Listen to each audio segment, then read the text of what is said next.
Roll call, please. Mrs. Brew? Here.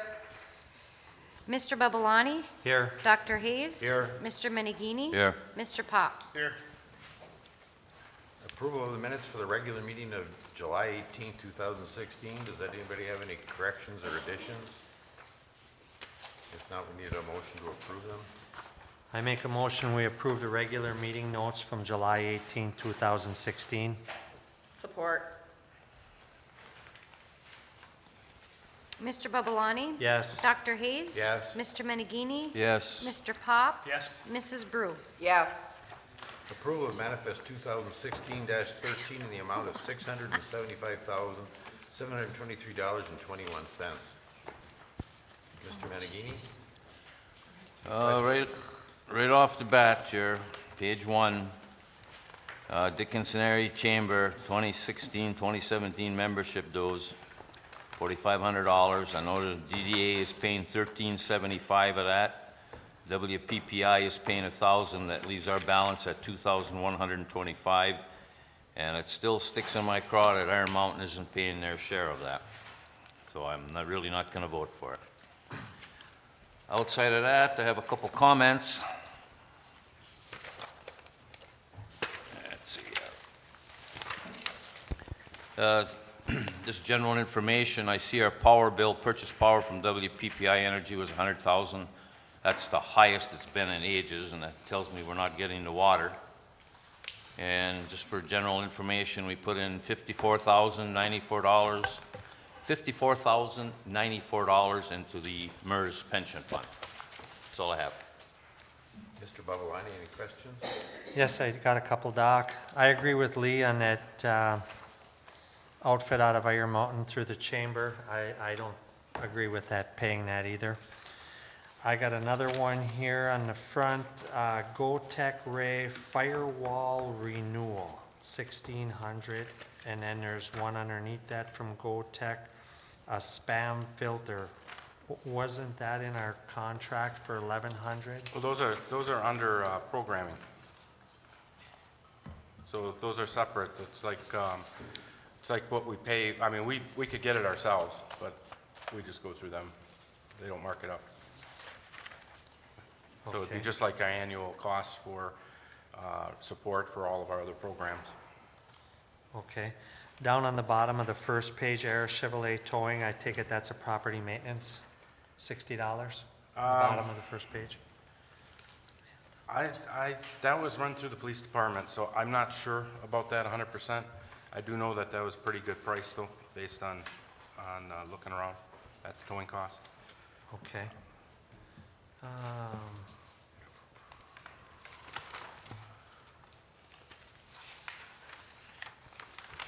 I got one on page 5.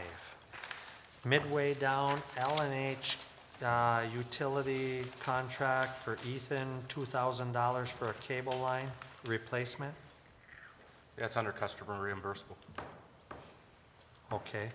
Was that line perished from the rock, or what took place there? Or was that a new line that says replacement? That's a new line. Okay, so it's not a replacement. It's not a replacement. Okay, and that's paid by the customer. Yeah. That's all I have. Ms. Brew? I got a couple. Page 1. Computer expenses, WPPI Energy. That's our monthly, the $933.92. Is that our support? Is that our support? Yeah. And that's for the new meters, right? That's for the North Star software, the new meters, that's for everything. Okay. And then 6 of 8, WPPI Energy Metering Support Service, $47. WPPI Energy Meter Data Management Service, AMI, $417.01 or 07. The 47, Ray, that was that meter that they were doing electronically when Multicolor was here. And they billed us for it this is for June But May was supposed to be the last month, so we had to pay it because the bill was generated, but they're gonna credit us back June. It was supposed to be done in May. So you won't see that anymore. The 417 is a $5,000 a year. That's an annual support rate on just on the AMI meters, correct? This is the first month we're seeing that. Correct. So that was part of that, whole, when we That's bought the for- meters and that, this isn't, I think I asked Ray this too before, it ain't that, beyond of what, This is basically them, they're collecting all the data from the AMI meters at their facility and managing that data there. And in that contract that was approved, there was a $5,000 annual support that they'll bill us monthly. okay, and then, down a little bit further, it says Border States Electric Supply, new handheld meter. Are these for the old meters? Yeah, we had, our meters completely, our handhelds completely, the batteries went out and there's no replacements. So we went looking for someone that might have one and we did find, I think that came from Nagani, didn't it? No, this one, we ended up Or is it finding having the to buy a one. new one? The one from Yeah, Nagani, they were having the same issues we were with, holding the charges, and you couldn't buy the battery packs, we tried. Yeah, we tried all sorts of different ways of getting them, getting it serviced, and they're just so out of date that they don't make them anymore like that. I thought when, Mr. Pickard, was talking about this, he said these were obsolete and we couldn't buy new ones. Well, I'm not sure about that. Yeah, I remember him saying, he said. Well, I know that this is not the exact same model, but it does read the meter, right? I don't think it's exact same. It's the same brand, but it's a new one that they came out with. The old one, our old one was working, but we had no backup battery, and if we didn't replace it, and we didn't have a backup battery, we wouldn't be able to read the old meters. Mhm. Yeah, I understand that, but at the time when Joel was, explaining to put the new meters in, I remember him saying that, it was obsolete and we couldn't get new ones, and now you're saying that, this is a new model, so obviously the meters ain't gonna go obsolete then. Yeah, no, we would be able to read them, but we had to upgrade the handheld, which we did here. We got one, and because with the AMI project being over, 5, 6, 7 years, You're gonna need it. right, we're gonna have to be able to read the old meters. Yeah, I guess my point was that I thought we were told that we couldn't, we would have to get used ones because they were obsolete. And then, right below that, another WPPI computer expense of $371.63. And is that a one-time charge, Mary, or? No, that is basically the 10-year loan that we did, not loan, but 10-year note that we're doing with them for the actual purchase of the software. Was that included in that new metering thing too, or no? Yeah, that was all included in Yeah. that, This actually Cost, started when that's- we started installing the North Star program. yeah, that's an interest-free, 0% interest. Okay. That same scanner, that does the electric and the water, right? Yes. Okay, because I'm with Candy. I thought that we were told that by Mr. Pickard, and that the thing was obsolete, and then I was talking to somebody from Iron Mountain, and I know they were going to that system, so I don't believe that the information we had was totally accurate, but I may be wrong. And then I take it the Border State handheld meter read upgrade, that was for that new one, which is under electrical and wastewater fund. For $2,098.34, that's at the bottom of that page, Mary. Yes, it's actually split between electric, water, and sewer. Okay. Yep. So it costs almost It over was $6,000 to upgrade that new meter. Yep, to buy a new handheld unit. And then we had to get a new docking station and the accessories that go with it. That's all I have. Mr. Pop? I had the question that Lee had, just minor. I'm good. My answer. Got my answer. It was my understanding that the meters were obsolete, or the meter reader was obsolete for the Well, the old- meters are going obsolete because the batteries are going out, because they were only on a 10-year. I'm not sure, we were told that we couldn't buy a new handheld, but then I guess we were trying out the Nagani handheld, and that didn't work, and I guess Bill found a new one, but he wasn't sure because Florence had tried it, and they had all sorts of problems, so I don't know what the communication was at that point with Joe, but that may be where some of the confusion was. Right, and then, I mean, the point I'm trying to make too is, if they're making new handhelds, Right. the meters can't be going obsolete Well, and either. I gotta check with Iron Mountain, because I was under the understanding they weren't going with the exact same system we were having, that they were going with one of the newer Dale types. Alessandrini, the mayor up there, he told me that they were going to the system that we were taking out. Yeah, I'll have to ask, So- because that's not what I was told. But I'll ask and I'll clarify that, Okay, Maybe we can sell them some meters. maybe. maybe we should sell them the new set. Well, the meters, we wouldn't want to sell them the meters, because they're out, the 10-year battery is going out. Any other questions? Otherwise, we need a motion to approve manifest 2016-13. I'll make a Do we need to talk about that, do you think?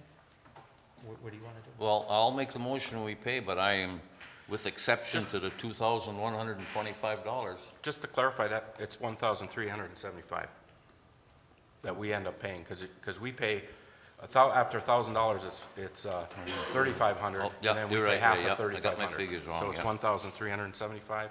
And I did want to say that Bruce retired at the end of June, and they're in the, like I wrote, they're in reorganization. And so, that's kind of where we're Well, at with the E I'm EDA. tired of not everybody paying their fair share on this, and we've been fighting this for 4 years for sure. And like I said, everybody gets what they're supposed to pay, and one of the municipalities doesn't want to pay it, well, now you got two that doesn't want to pay it. So they don't pay it, but they're still part of it? No, they're not part of it. They're not part of it, but they're still getting the benefit from it. They have the biggest area with the biggest population, and they're not paying And the most and the most industries. benefit.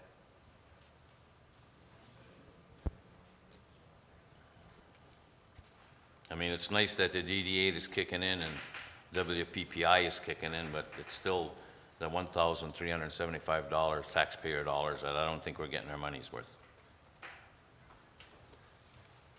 Well, I think you mean to say we're getting our money's worth perhaps, but Iron Mountain should be putting in their share, and they're just not. That too. I'm not so sure we're getting our money's worth, Doc. That's my feelings. Well, let's open this up a little more. Do you know, Ray, if they helped at all in Loadmaster moving over to the multicolor building? I know that Dave Bryson and Bruce are they communicate on a regular basis. I wasn't privy to some of the, of course, the detailed conversations, but I do know Bruce was talking with Dave all along this process, and Bruce and I talked, so. And do you know if they had anything to do with the alleged expansion of Milwaukee Broach? Were No, they helping in there at all? That expansion is something that we've been talking to them about for a couple of years. They were looking at that. I think that was something internal with Milwaukee Broach. I mean, when we first started the whole project or when they first moved in, I know that they had phases within their plans, so. I think it was just a matter of their schedule. I do know we went together with a meeting over there, and we talked with them, and I think that they have been working with Michigan Works, and that's something that's, coordinated out of this office, with Joel down in Escanaba, so. I just think the biggest beneficiary is not involved in. Well, I think that they're engaged in the conversations that we're having now with the reorganization, so I'd have to say that probably within the year that we're gonna see something with them. I mean, They've been out of it for what, 4 or 5 years now? I don't 4 know. for sure, I because don't know, last time I 4. was on the council, they were out of it. I don't disagree with the guys on their lack of participation, but like I said, I do know that, they have been contacted about some of the reorganization that we're talking about. What are the other benefits we get from them? Well, we're in the EDA regionally, as far as, you know, the office, when somebody calls, somebody from outside, they don't, you know, look at our webpage or call our office. They usually call the county, whether it's through the chamber or through county EDA. They look at a regional basis. And so that's really what your biggest benefit is that you're part of that network, you know, regional network. You know, so if we have, you know, our specifics, you know, I give them specifics about our area, about Norway proper. And, you know, that's probably the biggest benefit. You know, they contact my office when something comes in. You know, the Iron Mountain office will contact my office when something comes in. So, In the last 10 years, how many businesses do you think they steered our way? well, you know, that's hard to say from a down market standpoint because I haven't seen a lot from anybody, but they did work with me on the Milwaukee Brooch. We did work with Multicolor before they left, you know, somewhat. I think that one was kind of a set deal too. You know, I'm not sure there was much we could do about it. So Milwaukee- Kaiser, I know they worked on the IFT with Kaiser when they did some work. The Milwaukee Brooch and Kaiser, wasn't it the employees through the government that, Well, there was the a, employee incentive? yeah, there's a, you know, the state, MEDC runs program, and it's federal money, community development block grant money, but there's a lot of paperwork that goes on with the company and meeting with the company because you have to, in order to qualify, the company actually has to provide some financial data, they have to provide employee data, and then there's a follow-up. And I know that the office up there did work with some of that. It's just like when we did infrastructure projects, we used QPAD a lot for a lot of that paperwork because it's a lot of data back and forth. So. Well, maybe we're getting our share from them, but I just don't like the idea that the one municipality is getting the benefit and not paying. What's your motion then to approve the, To approve the bill, except for that $1,375, the actual city payment, not the DDA payment or the WBPI. They want to pay it, fine. I'll support it. would you also agree to that if Iron Mountain pays their dues that we would pay ours, or Sure. do you want to separate, include that in the motion? No, I want to include that in the motion. Okay. I'll support it. Okay. Dr. Hayes? Yes. Mr. Menegini? Yes. Mr. Pop? Yes. Mrs. Brew? Yes. Mr. Babalani? Yes. Next on the agenda, anyone from the audience like to say anything on any agenda item tonight or have any comment on the minutes or the manifest? So come to the podium and state your name and address for the record. If not, you'll have time at the end of the meeting for further comment. Next on the agenda is the presentation of the Menominee River State Park by the Michigan and Wisconsin DNR. Hi, I'm Megan Kyla from the Wisconsin DNR, and I manage the Menominee River State Recreation Area on the Wisconsin side. I'm Casey Mahoney, I do the same, but on the Michigan side. I have a pretty good voice, so can everybody hear me without needing my, okay. Trish, does she need to go to the podium or? They're not going to hear on TV. If you tip that one, Will that work? Oh, yeah. Will it'll that just work? work better. Because that way I can at least go back and forth. Yeah. Some lights.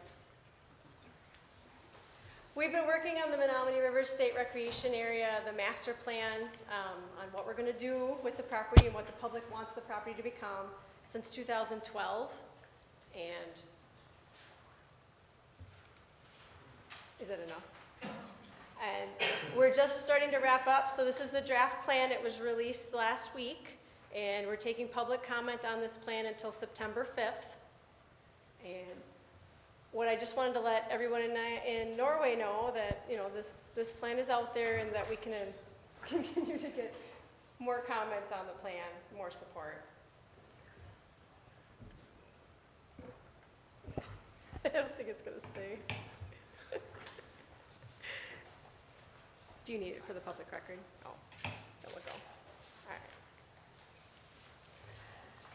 So the plan is big. It's about 85-page document, plus maps, plus appendices, so I did not bring copies for everybody, but there is an easy place to look for this plan.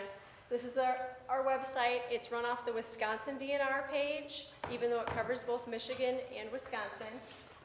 Easily accessible from the main DNR page. Just type in Menominee River and it pops you right to this page where you can see the plan and all the maps and bring up whatever it is that you're interested in. Yeah, hit it again. Yeah. So the Menominee River was established in 2010 and encompasses almost 8,000 acres of land in Dickinson, Menominee, and Marinette counties. The majority of the property is actually on the Wisconsin side, but I'm not poo-pooing. I mean, Michigan's got over 3,000 acres, so I mean, it's a large property.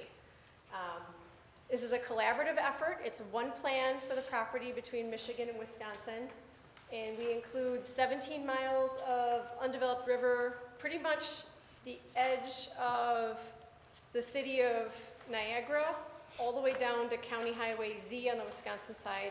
What is that, like G to M35 on the Michigan side? Yeah. So it's a large stretch of river. We certainly don't own every parcel along that way, but we do own very large blocks of the river. The plan is supposed to reflect one place, one feel. That's why it's one plan for the whole river. Our customers don't really care that Michigan owns it or Wisconsin owns it. They just want to go out and recreate. So we're trying to really make sure that the property is run as one. The goals that were set from the first sets of public meetings were to improve access. I know on the Wisconsin side, we have very poor access in places. You're going down things that look like two-rut ORV roads to get to another road, and suddenly there's a big, beautiful parking lot because we didn't own the way in, you know. So we're really working with our county on access. And I know that Michigan's also moved some barricades and is working on mapping and putting out signs to improve their access also. We're looking at improving essential river recreation. This property is long and linear, and we want to keep the recreation based on the river. We're looking at resource protection and management, education interpretation where we can. Menominee River has a huge historical history, lots to interpret on the area, and it's very scenic. So we've worked with a lot of other groups and working on partnerships and collaborations as well. So we've been acquiring land since 1997. The main parcels came from the Richard King Mellon Foundation and the Conservation Fund. Originally, Wisconsin purchased almost 3,000 acres from We Energies, and I've been purchasing some small parcels from individuals as well.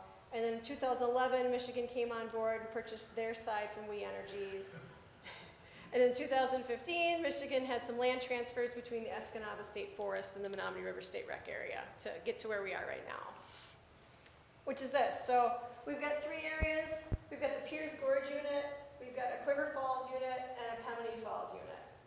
So, you know, it does, you know, traverse a lot of land. You know, here's Norway, there's Niagara. We're kind of nestled between the two cities and then down through the river. For the Piers Gorge unit in Wisconsin, we are on a cliff. Anybody who's been to Piers Gorge and you walk on the Michigan side, there's the nice trails to the vistas. You're looking at Wisconsin. We are a 400-foot cliff of beauty, okay? So we're not gonna do a whole lot on our side of Piers Gorge. We have parking lots off Zadell Road and off Highway 141. We have a trail to Sand Portage Falls. We'd like to create another trail that runs along the riverway, but we're not putting in any overnight facilities. Just basically all we're doing is we already have that part of the river done. We're just thinking about putting in more of a footpath trail that leads along the river between the two parking lots. On the Michigan side, you know, those are where the good facilities are. You know, they're already set up, we're already there. We want to improve the trail at the piers, formalize the carry and accesses at 3, 4, and below 2, provide for a motorized boat launch if we can, improve the parking lot by 1, add a picnic area, day use area, establish emergency access to Pier 3, and add interpreted signage about the gorge. And same thing, this is the same chart. This shows what we currently have. This is what we propose to do. and what we'll finally have totally. I mean, so we're still not talking anything, huge. There's 12-car parking lot at Piers Gorge now. If we add 8 more slots and a place to turn around a bus, I mean, that's gonna be the biggest the parking lot is. This is a map of the developments, so anything that's in yellow is something that we're proposing. Although we currently have the gravel lot there. We're proposing a trail along the river. We're proposing a picnic area and a boat launch. I mean, we're not doing a whole lot of development at Piers. It's got a lot of nice bones there already. Vegetative management-wise, Michigan and Wisconsin have some different views on what we do in our state park system, which is where the recreation area lies. In Michigan, we're gonna just control and eliminate invasive species, protect the visual horizon. You'll hear me say that all throughout the presentation. So when you're on the river, you don't see us doing any sort of management, that it stays natural on the riverway. And we're gonna try to preserve or perpetuate existing species that are there. On the Wisconsin side, we do a lot more timber management on our state parks and in our state recreation areas. So this is the Wisconsin cliff. You see, we won't be doing anything in the riverway just because you couldn't meet best management practices to even log there if you tried. But we are gonna try to conserve a high-value forest and minimize any aesthetic impacts from the river, control our invasive species. We have some pine plantations on our side. We're still gonna manage our pine plantations and try to lead towards old growth when we can. Boundary expansion, Michigan is going way out of line here. They want to expand by 2 acres. Just to help out their parking lot. In Wisconsin, we're a little more willing to expand. There's 257 acres we listed in the project boundary. Those are properties that we buy from people who are willing to sell for us. There's no condemnation, there's nothing of that sort. It's you have to come to us and say we're a willing seller, and then we talk about it. So we'd like to connect the rec area to the city of Niagara. We've got a very small parcel between where we are now and the actual city boundary. We want to, of course, protect the river and block out our forest sizes to accommodate wildlife and buffer and enhance our users' experience. How does Wisconsin handle their park permits? Do they have a park permit like Michigan does? We have the old sticker that you used to have, so we don't have a license plate pass. We still have the stickers. Do you know what you mean by that? Through the whole state? Through the whole state, yeah. Yeah. So you can buy an annual sticker in Wisconsin, and then you get into every state property for free after you've bought the annual sticker. Unlike the license plate fees you have right now in Michigan, where you just add it onto your license registration, then you get into every property for free, your passport. They're set up relatively similar in that Wisconsin charges non-state residents 1 pass, in-state residents another type of pass. It's the same for Michigan. Because I go to Piers Gorge quite a bit, and I see a lot of people parking along the road before they get to the parking lot if they're from out of town and they don't have the pass. Yeah, that's so they don't have to pay. Yeah, I know, but I mean, the way it's set up, if people are just traveling through and they see that there's something down there and they go down there, I don't know what the plans are for stuff like that. Yeah, and that'll almost be a town issue because it's the town's road. If the town wanted to mark it no parking and enforce it.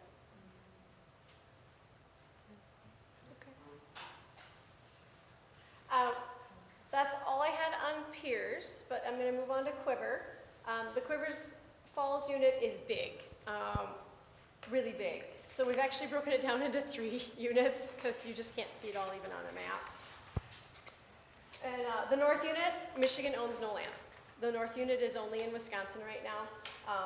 It's this 46 acres that I purchased a few years ago from a private individual because we want to get a boat access site in there. There's currently a historical boat access site there, and when the We Energies sold off some of the property there, it was sold to a private individual.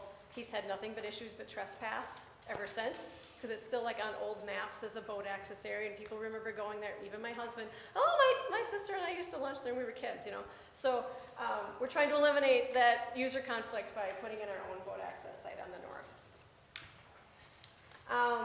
There's limited ownership, but we do have room for expansion. There's a fair amount of land on the north side that Wisconsin would be interested in purchasing. We want to provide a formal boat access. We want to support the Menominee Watershed Canoe Trail. You'll hear me say that a lot too. We want to provide for shore fishing, and we want to continue to provide for the regional snowmobile and ATV, ORV trail system that currently cuts through that property. In the middle section, you'll see that Wisconsin and Michigan are pretty even. We own a lot of land on both sides of the river. With that, we do have a few things we want to do. In the Wisconsin side, we want to maintain Sailor Landing. We want to provide a couple more carry-in, carry-out accesses for canoers and kayakers, support the canoe trail. We also want a 12-unit rustic campground where we're willing to put in off the ATV trail by Sailor. And then also provide up to 4 rustic campsites scattered along the river. There was a history of camping along the river, not legally, and we want to try to maintain that use, but let's make it legal. And in Michigan, we want to provide more hiking trails off County Road 577. We want to also provide more canoe-in, hike-in access to the river to be able to take in and out canoes, kayaks. Maintain the Faithborn boating site. Provide for more visitor services facilities and a couple of those scattered campsites along the river as well. In the south section, this is where Wisconsin has most of the development already. So this is actually where Quiver Falls is proper on the map. And we already have some trail there. We want to provide for hiking trails there, maintain our river access, upgrade our overlook, our parking lot, put in a day use area there at High Banks. And we want to provide for a seasonal road that runs from Ratty Road to Hazard Road. It's currently an ATV trail. We do want to make that a full seasonal road, and it'll end up being an ATV route in that portion. And on the Michigan side, we're going to provide for a lot more hiking. There's a lot of room to move there and some good terrain. So 5 to 10 miles of extra hiking trail. Once again, provide river access and rustic sites. Small campground at the end of 37.25 lane. I make fun of Michigan every time I say that. Provide for better parking and signage off Orchard and Spruce and some primitive campsites along the river corridor. So we're actually proposing to do the most here. We're starting off with very little actual facilities that we have now, and we're going to grow quite a bit in the Quiver Falls area. Michigan the same. This is kind of our biggest day use areas are going to be along Quiver Falls. Quiver Falls vegetative management, this kind of breaks down all the, it's hard to see, but all the different types of cover types we have on the property and what we're going to do with it. So in Michigan, we're going to allow a lot of natural processes to take their place. We're going to control invasives where we can. We're going to maintain that aesthetic view of the woods from the river. We want to make sure we maintain a long corridor for wildlife habitat. We're going to preserve bedrock glades, hillside prairies, oak barrens, conifer swamps, things that are already there. We want to make sure that they stay there. And we're going to manage vegetation to facilitate recreational uses. In Wisconsin, we're not planning on any management in the river corridor itself. We're still going to maintain our invasives. We're going to allow for the conversion of aspen stands to mixed hardwood, but we're also going to try to create a Barrens woodland complex between the railroad tracks and the river. We have a Canadian National line that cuts through the property by Ratty Road. We've got some land that's kind of stuck between the railroad track and the river, and then there's Grand Isle, and we're going to turn Grand Island into a state natural area. Boundary modifications, Wisconsin, we can add up to 903 acres. We want to be able to protect the river corridor. We still want to be able to have access for recreation to the river.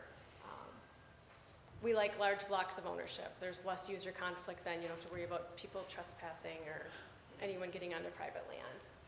In Michigan, there's a net gain of 95 acres.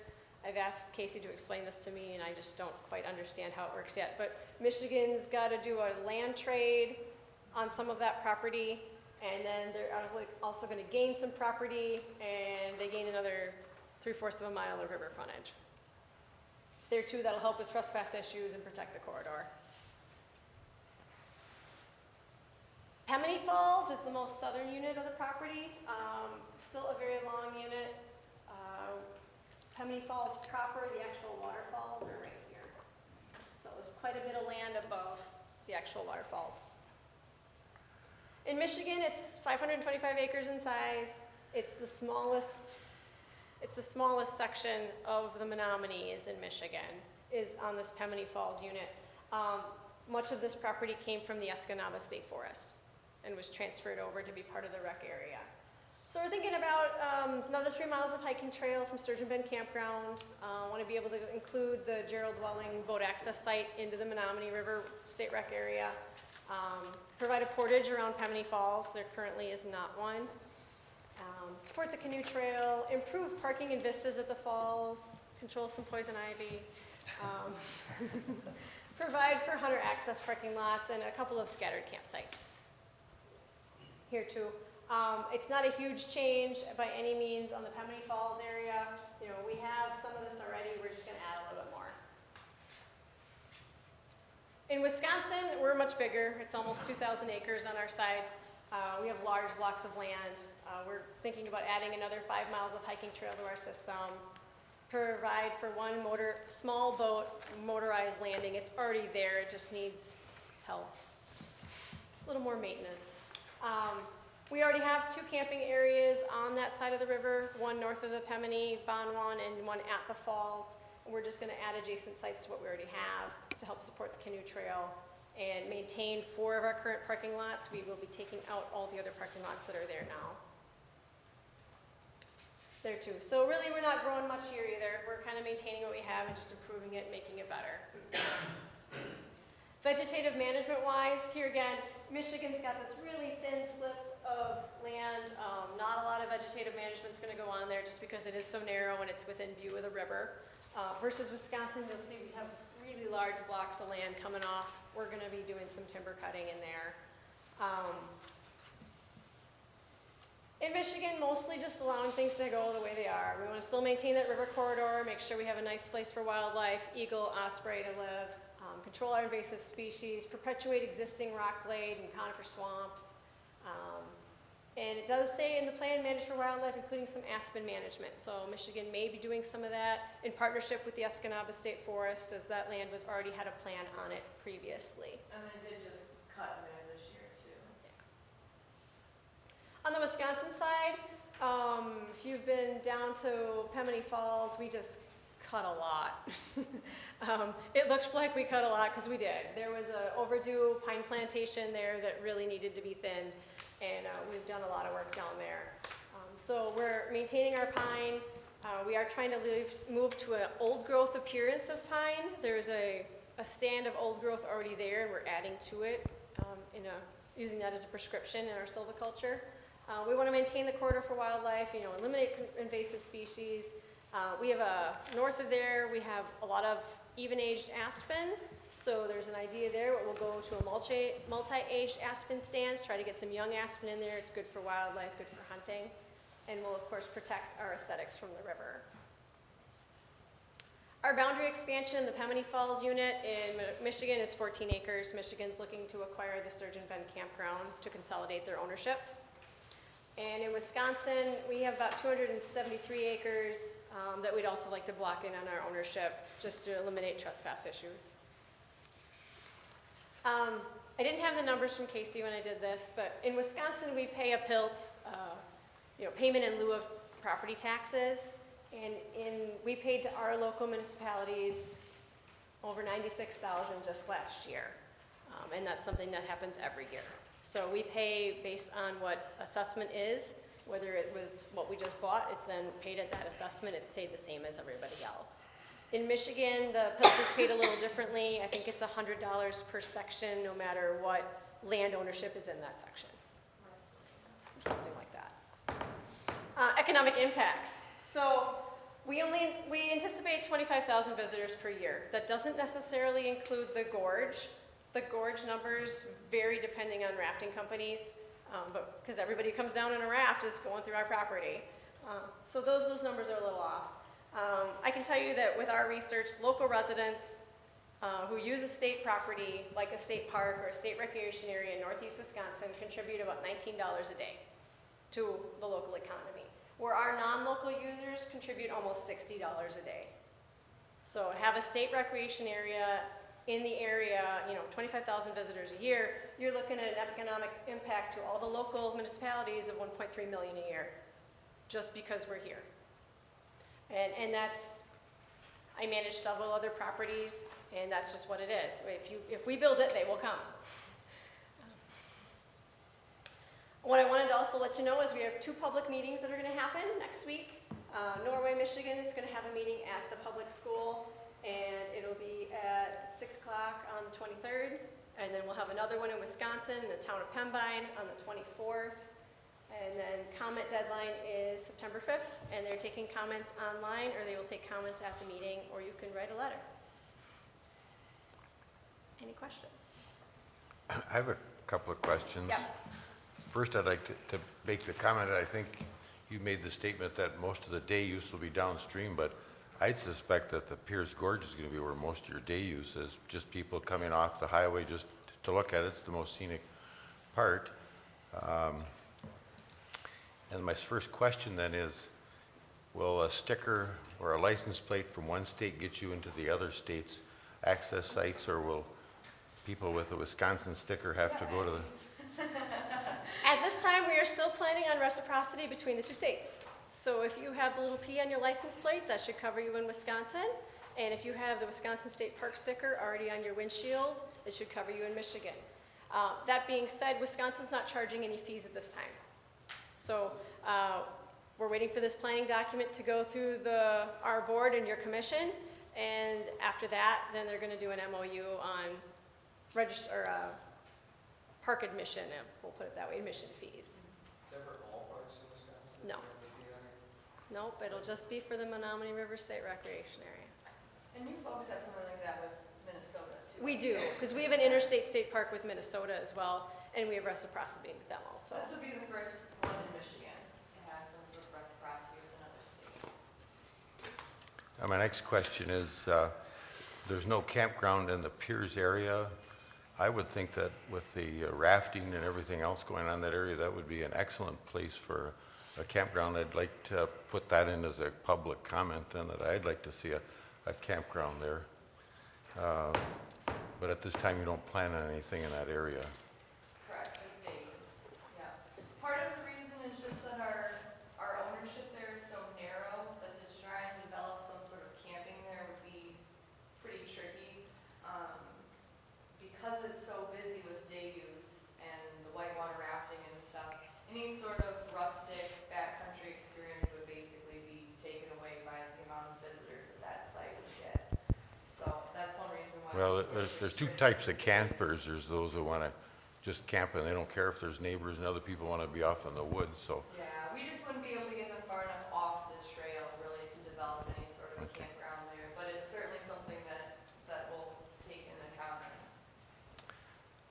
Next, I'd like to ask, Wisconsin, do you plan on fencing your bluffs so people don't have access to the bluffs? No, So that's it's not not... something we do. Okay. So bluffs are not dangerous then? You're not worried about people dying, falling off the bluffs? Inherently, anytime you go off a curb, you could trip and fall on your face. I mean, everything can be dangerous at some point. Wisconsin doesn't sign or protect people Okay. from the nature. Well, you don't have to convince me, you just have to convince the Michigan DNR, I guess. That'll be talked about later. And my last question is, do you plan on purchasing the land from Norway we own in Wisconsin? Or have you done that already? Or it looks like it's on your map. Or do you plan on purchasing the land that Norway has on the Michigan side? There's an excellent place for a campground that the city still owns. I know that I can speak for Michigan on this one, because we've already discussed this. Michigan can't purchase the land that the city of Norway owns on their side, because it's already in public ownership. And Michigan can't buy land for public use that's already in public ownership. What On about the- a land swap? That's certainly That's something we could. suable. So, right now our proposed boundary is showing the 2 acres that Maggie had talked about adding to the Pierce Gorge unit would basically be Verso's property that they own in between what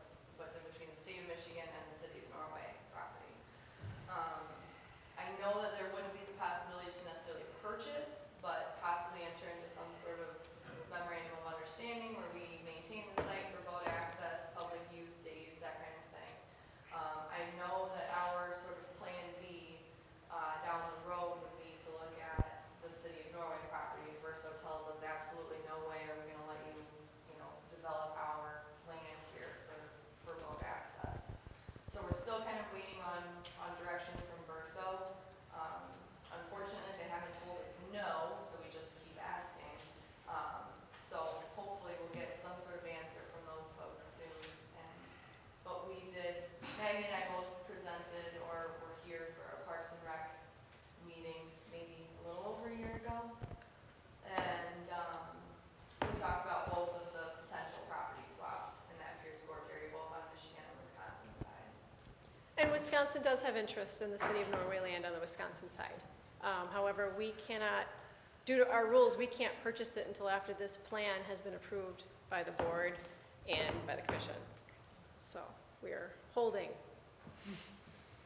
Thank you. Does anybody else in the audience or on the, Yeah. On your accessibility to restaurants, like in the Pierce Gorge area, we have a 6x6, we've been in there several times.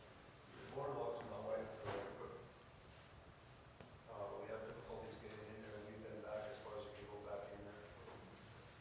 People do fall, slip and fall, and then they call us, and it's, we carried out once before, and now we have 6x6 that we take in, which is a lot easier because it's such a distance. Is it gonna be a standard width, or do we have to explain how wide we need the bridge to be for us to get access over? Yeah, we understand that there's a standard width, and that is part of our plan is to look at access specifically out to Pier 3. Right, and that's where we've been steady, I mean, slip, they fall off the walks, or like they break ankles, things like that, we've been in there for rescue. Kind of like what Maggie was saying, unfortunately, until our plans are actually put into place, can we do much assessment on these properties, because we want to make sure that all public comments have been heard and the plans have been reviewed. So it is one of the very first things that we're looking at, just because of the health and safety aspects of that. Yeah. But that's, if that is wider for us, it's a lot easier for our accessibility. Yeah, well, and even those bridges in general probably could use to be redone. They're not in horrible shape, but. You know, like, one of them, we drive through now, and that log down gets through it because we get stuck in there. Yeah. And the motorized access we're talking out to Pier 3 won't be where people are hiking now. We're talking about putting in a whole separate trail into Pier 3 just for emergencies. Okay, Yeah. good, thank you. anybody else in the council or in the audience have any questions?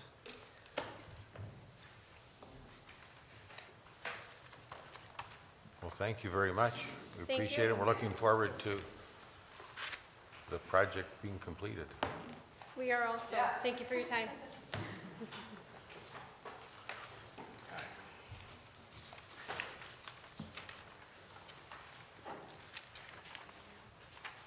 Next, Mr. Ball, would you like to make a presentation on the ladder truck?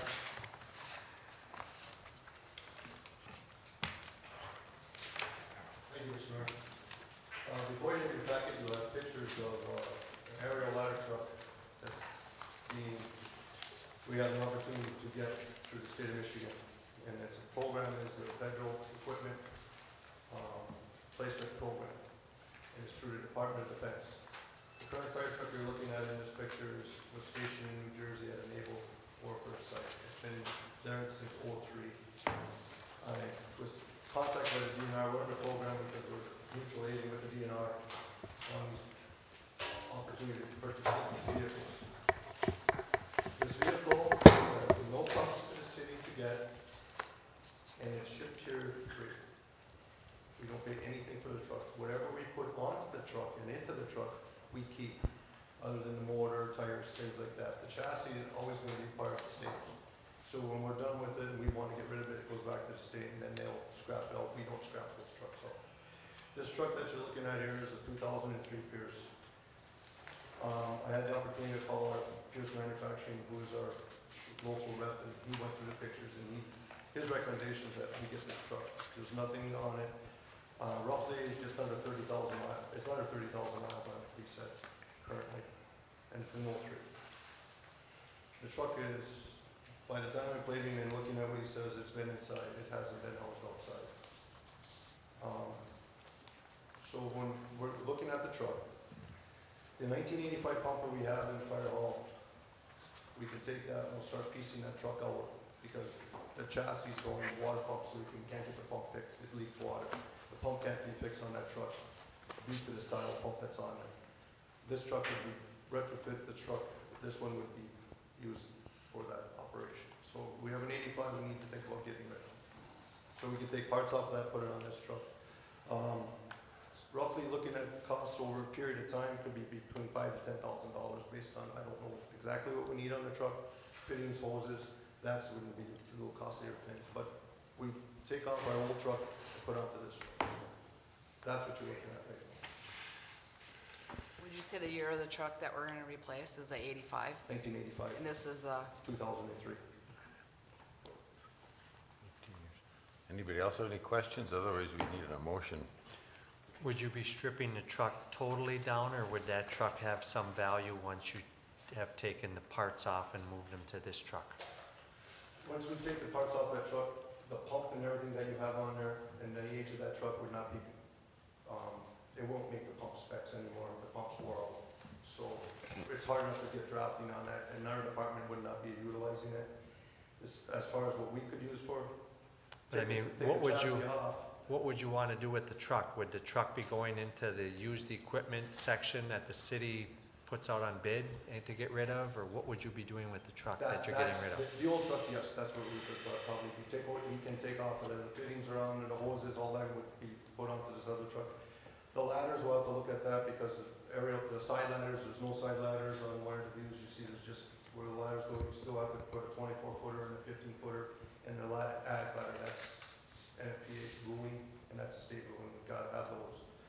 The boom truck that you're looking at goes up 55 feet, there's a nozzle on it, that can be worked from the back of the truck straight up and over, that'll be higher than any building we have in Norway. That in the Main Street area, so the water will shoot out of a cannon out of that. It can be used for countywide, I don't think there's another one in this area yet. This would be the first one in this area, so it would be a mutual aid vehicle, or we would send up for emergencies in the county that they call us to, and then our truck would go to those emergencies that support those fire departments. Any other questions? Is there any grant money if we needed to put new stuff onto this truck? Upgrades, Ray? Is there any grant money that, you know, being we're not buying the whole truck, is there anything that, Well, you typically work through, I know you work through DNR grants. Well, this or DNR fire. grant here, I was basically looking for getting a brush truck. That's all this goes, this has been going on for the last 10 years, 15 years, I've been here as a chief. We put our name down, we write it in, we have this opportunity to get a vehicle. We're looking all the time to try to get it, because the vehicles don't cost you anything other than you put what you put onto it. You have to maintain the truck and keep the truck in service. There is no grants mark on getting parts and fittings. no, I'm not worried about the small fittings and stuff. I'm like, you know, if there's anything major that needs to be done with this truck. You had said $10,000, is there? Well, basically, you're looking at, I don't know the complete, what's gonna be on the truck. There's some fittings on here, there's no caps on, I don't know, those nickel and dime caps are a cover, 4-inch cover, $300. Nozzle, a handheld line, there's $200 for a hand attack line. So if we can retrofit, take some parts off our old truck and work our way into this new truck, we have the nozzles, all the hoses. We purchase hoses every year, a couple hundred feet at a time to keep upgrading. If we don't upgrade the hoses, they're dry rotted, they rip, they tear, so. Well, that's what I'm saying is that, you know, if it's I'm not worried about the nickel and dime stuff. I'm worried about the major stuff. Like, you know, rather than switch some of this stuff over, maybe we should be buying new stuff. Is there grant money in there to refurnish this truck with new hoses, everything new, for maybe $20,000? Are we able to get anything like that? And that's what we'll have to work and try to write those grants and see what we can get out there. Every year we try to do some matching with the DNR grants. There's a matching fund that we pay. We get so much money through firefighting gear, for brush fires, for things like that, nozzles, small hoses, things like that. They match up, we'll match grant for grant with them. It's $1,500 or $3,000. You try to match your grants with those people and try to get those hoses and fittings that you need as you're going. As far as what we're gonna revamp with, there's 1,500 feet of fire hose on the 85, currently of 2.5. That's all been, we test that every 3 years. That should be able to put 1,500 feet of 2.5-inch hose on the truck. There's a large hose, an LDH hose, they call it, 4.5 inches. That's sitting on our current truck, the old truck. We can pull that off, put this on this new aerial truck because The aerial truck's gonna be tight to hydrant, that's the only time. I don't see us going out and drafting water and pushing water up over a structure unless you got everybody in the county coming with water support out in the outlying areas. It's a four-door chassis, the air packs will be in the seats, we can put them in. We aren't gonna sit in the fire hall and wait for 4 guys to jump in the truck to go to a scene unless we're going out of the county, or out somewhere out of the area, out of our jurisdiction. So that's coming. Radio, $500, maybe more. What did you say the other truck had wrong with it, a pump problem? The pump has a snap ring seal on there, and you have to take a pliers and you pry it open and snap it to tighten it. The recommendations from the companies that we talked to, don't touch it. You break the ring, you break the snap ring, you need a pump. So we don't adjust it, it leaks water, it doesn't pass the priming tests. Yeah, what I was getting at is that maybe we should try to leave that other truck complete, and if there's grant money, furnish it with new stuff. Well, And then maybe we can get a little something for the truck to help cover the cost that's not grant money. but looking at what we're going into, I'm saying between 5 and 10 market, we're taking this off, the fittings off the old truck as we're going. That's all the 2.5s, the nozzles, the 2.5 nozzles you lay out there, that's all that's gonna come off that truck.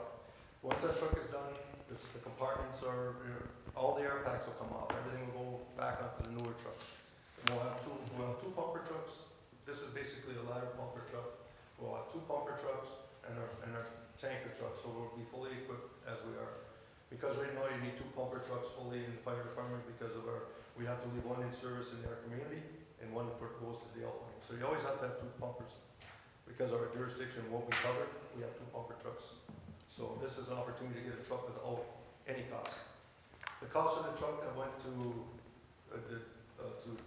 New Jersey was over $500,000 for this fire truck. Currently sitting as is, it's over $210,000 for the truck. So you're gonna get a truck that's coming, pump, it's a water pump, parts are there. I have a whole spec sheet of what was on this truck when it left Pierce Manufacturing. Also, there is a warranty on this truck still for the integrity of the boom till 2023. All the other warranties were off in 2013, so that's when the state, our government gets rid of fire trucks.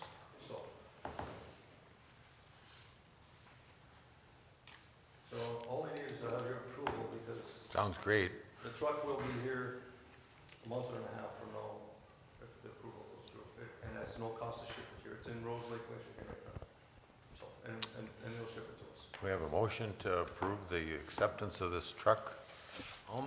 I'll make the motion that the Norway Fire Department be approved to accept and receive the FEPP 55-foot ladder truck from the MDR. Support. MDNR, excuse me. Who supported? Support. Mr. Menegini? Yes. Mr. Pop? Yes. Mrs. Brew? Yes? Mr. Babalani? Yes. Dr. Hayes? Yes. Thank you. Thank you. Number 8 in the agenda, Sturgeon Falls Hydro Unit Number 2 repair project, minor, or change order number 2, Myron change order number 2. Okay, we've been working for the last couple of weeks trying to, or Myron's been working trying to cinch up this shaft, and we were having quite a bit of difficulty. Thought maybe at one time the shaft might actually need to be pulled and reworked. And just this past week, we were able to find out that there's a bushing on the inside that we needed to pull that, and that actually needed to be remachined. So I had Myron do a final change order, completion of costs, and that's what you have before you. So this is the final change order for the project, and it's for $47,433. That would leave the installation for Unit 2 for their costs of $102,268.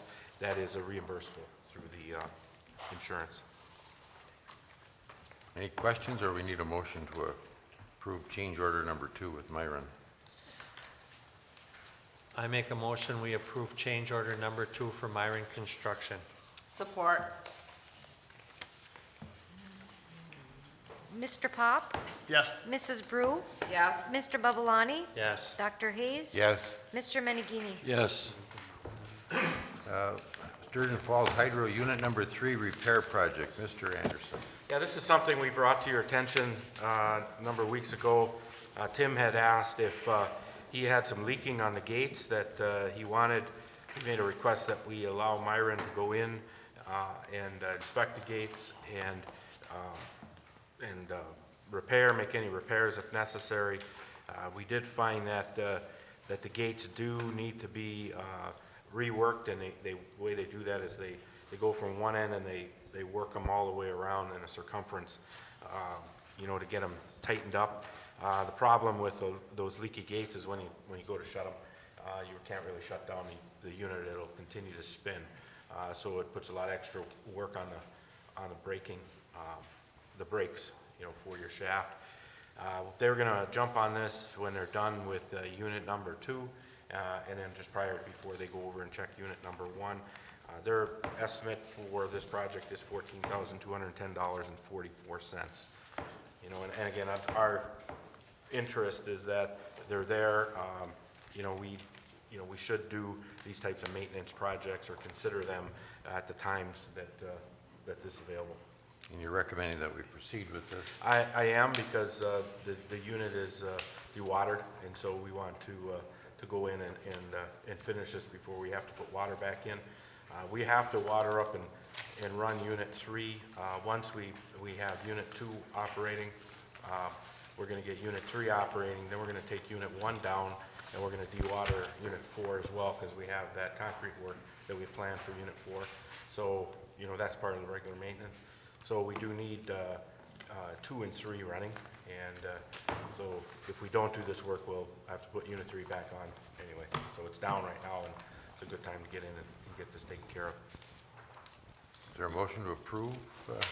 You said that there was no money in the or it was not in the budget, right? No, this is, it's under Non-budgeted? 861 maintenance, so there's kind of a general unit maintenance. Yeah, so it's not a specific line item, like some of our capital works, a specific line item. But there's money budgeted in there There's, for in that. 861, there's maintenance money in the budget. We just have to, as we go through and work our maintenance, you have to keep a constant eye on that budget item. When number 3 is done, are we pretty much in good shape then, or is there another project that's Well, no, other than unit 1, we have to open it up just to see how we're. just inspection? It's an inspection, and I won't be able to tell you how the runners fared, at that point. Then we'll be able to answer that But we're question. not having any problems with it? No, not to my knowledge. There's a few things we're gonna do on it that we have planned, but outside of that, unless we have some major problems that we see once we open it up and take the covers off. Okay. Any other questions, or we need a motion to approve repair of unit number 3? I make a motion, we approve the gate work for unit number 3 to Myron Construction Company at a price not to exceed $14,210.44. Support. Now, that was their estimate. Does that mean they can spend up to that then? Up to that, yeah. If something happens, they have to come back. Okay. Mrs. Brew, Yes. Mr. Babalani, Yes. Dr. Hayes, Yes. Mr. Menegini, Yes. Mr. Pop. Yes. Next on the agenda, Electric Department contract brushing. This is another request from Tim. He's looking at his workload, and you can see the map that I provided. There's a large area north of town or north side of town that he needs to get in, or feels he needs to get in and have brushing activities. This is something he feels like he doesn't have the workforce to address at this time, and so he had Asplin Tree Company give him a quote for contract brushing. Their quote is for $26,045. Again, we had $10,000 estimated for brushing, so this is above what we have in the estimate. Again, this will have to be something that we scale back on something else within maintenance or capital. I'm thinking capital, because we have some projects that we probably will not be able to address this year. What do we have for projects this winter for the electric department? Well, we have to Any finish up. line extensions? Well, or we have to upgrades? finish up upgrades to WPA Road, the ones that we started already. that's probably all that we're gonna be able to address unless we contract something out. Okay. So they have a pretty full workload for the winter? They 'cause I definitely have know a a lot full, of it. they definitely have a full workload for the winter. When you said there was money budgeted for the last couple of years at $10,000 per year, but it wasn't used, what was that money?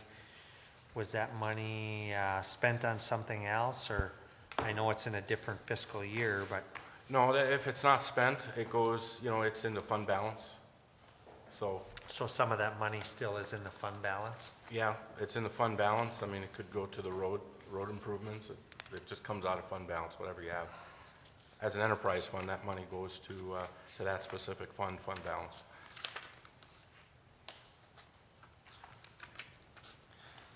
Well, I realize that our guys aren't professional tree cutters, and you really have to be careful. I see it's, looking at the map here, that's quite a project. Just that I don't like the idea of the money coming out of the capital projects that we have going on, because it isn't really fair to those companies on those projects, the customers. Lee, you could look at it, like Mark pointed out, with the fund balance, because we haven't brushed in the last couple of years. We've estimated $10,000 each year, and that money not being spent was put into fund balance. So you could in essence say that because we didn't have it worked on it for the last couple of years, that we really have $30,000. If you look at it in that way, you know, because we keep we make a concerted effort to keep pretty good, healthy fund balance. I see almost all of it heads out on Pyrenees Lane there. Yeah, that's his Warner, concern area. Vivio, and boundary line. I know that line is in sad shape because of the voltage issues. That was my thought before we replace that line or upgrade it. It would have to be brushed anyway.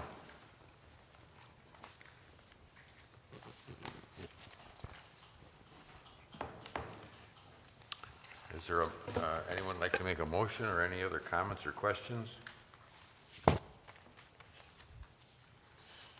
I know last time I was on the council, we had some work done in Vulcan that was like out of the ordinary. It was swamp work and it was extremely high. Is that what the majority of this is, or is it just normal brushing? I see it says pines on some of this and trim only. I mean, is there any of it that's really swampy area that there's no way we could do some of it?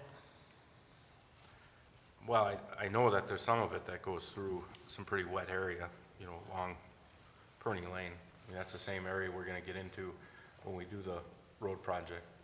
You know, that has some wet area, but, you know, his request, I think, is mainly for workload. We put him on this, just have him do it on this area of town.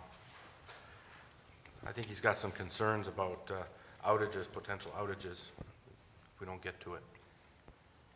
I know Asplin is coming in for We Energies. Maybe it could be coordinated, and I don't know if we could get a break, being they were already in town or not. I don't know that question. It might have already been accounted for in doing this quote. Okay. When would they start on this, Ray? Do we know? Well, we'd give them the, you know, the go-ahead after council approves it, and then we have to talk to them about their schedule. I haven't had a conversation with them about schedule. I'm sure it's through this winter, for sure. I would like to Probably see us before. do part of it and then just make sure that next year we do the remainder, not skip around and skip years. I think we should be aggressively every year doing some of these projects. Because we have taken care of a lot of we had a lot of work at the hydro where we're gonna be taking out of the fund. I think Tim has some other areas that he's concerned about as well, so I'm not sure this is just This is taking, it? this is it. I mean, I know he has some other areas that he's talked about. This one is the one that he's concerned about, you know, priority one.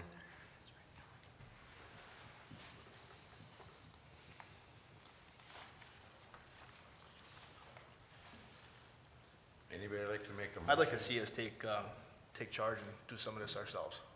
we don't have the manpower to do it if we're gonna do what, other things that we have on our schedule. I mean, that's what we talked about during budget hearing, that, Yeah. you know, we have a certain size staff and I, we can't you get know, everything done. I think I would like to see us do half of it. And then next year, make sure that we're not skipping around, that next year we do it on a regular basis and not fall behind. It's the same with the trees on the streets. It seems like we get way behind, we have somebody come in, they clean us up. This year here, we're done out at the park, we got the tennis courts in line, and we haven't trimmed a tree. It's been a good dry year. And last winter, we didn't do much plowing. We still didn't, you know, we're falling behind the 8 ball because we're not on a regular basis with some of this stuff. Provide the staff we have to time. do all the work that we have out on the We have some of the plans. staff. I mean, the trees on the boulevard, there's no reason why some of that stuff isn't taken care of. We fall behind on the boulevard, and then they're looking to have it farmed out all the time. I think we should do a partial of it. We've got a lot of work. We got the number 1 unit down at the hydro. We're not sure if it's gonna need any work. I think we should do half of it and then take the worst half. It's up to council how they want to proceed. Well, when we didn't hire anybody else in the electric department, we said we wouldn't be afraid to farm some of this work out. But we may be farming out some of the work on the line extensions, like Ray said.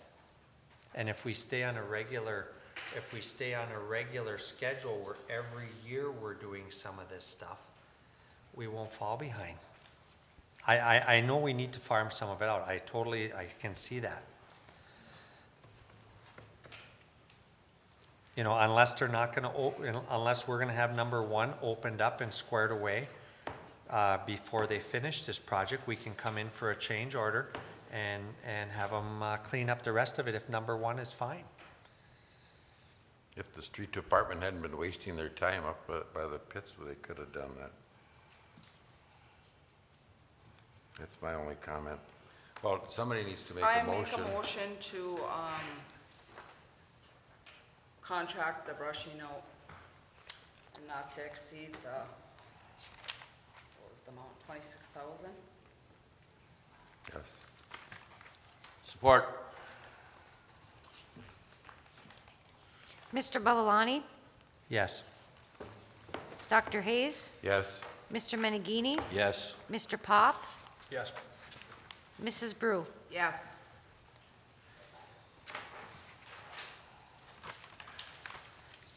Next on the agenda, Marion Park Tennis Court Project, change order number 3. Mr. Anderson.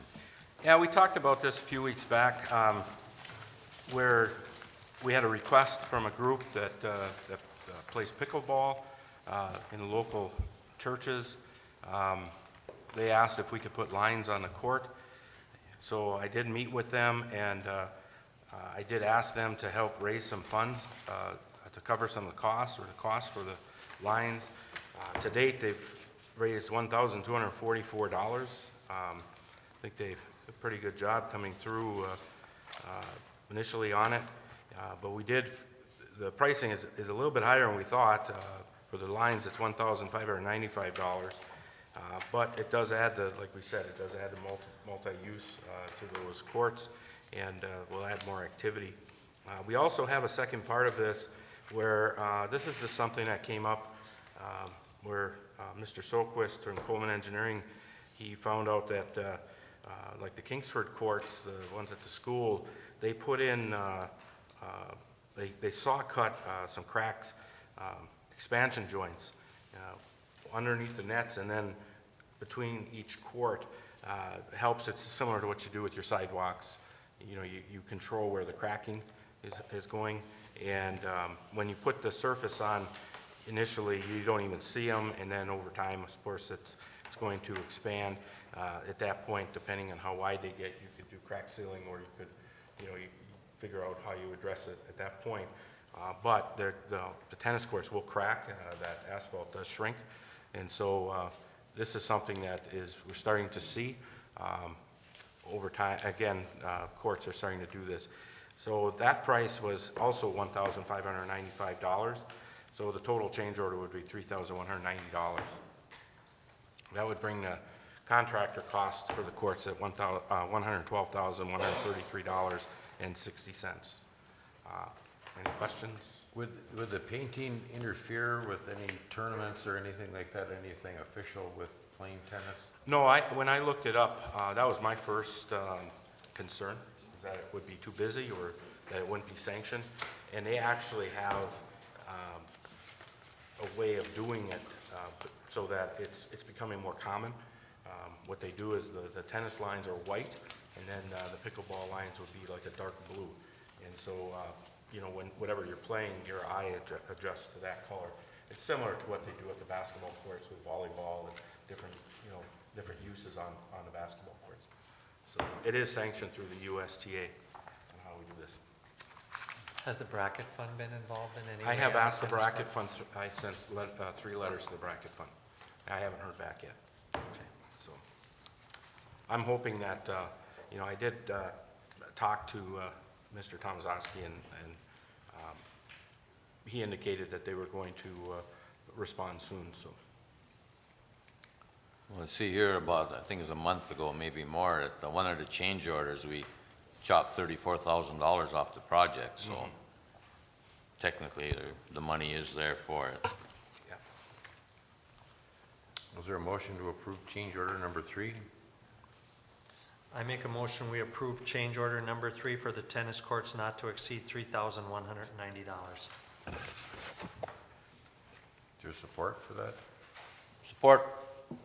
Dr. Hayes? Yes. Mr. Menegini? Yes? Mr. Pop? No. Mrs. Brew? No. Mr. Babalani? Yes. Next would be a report from Bruce.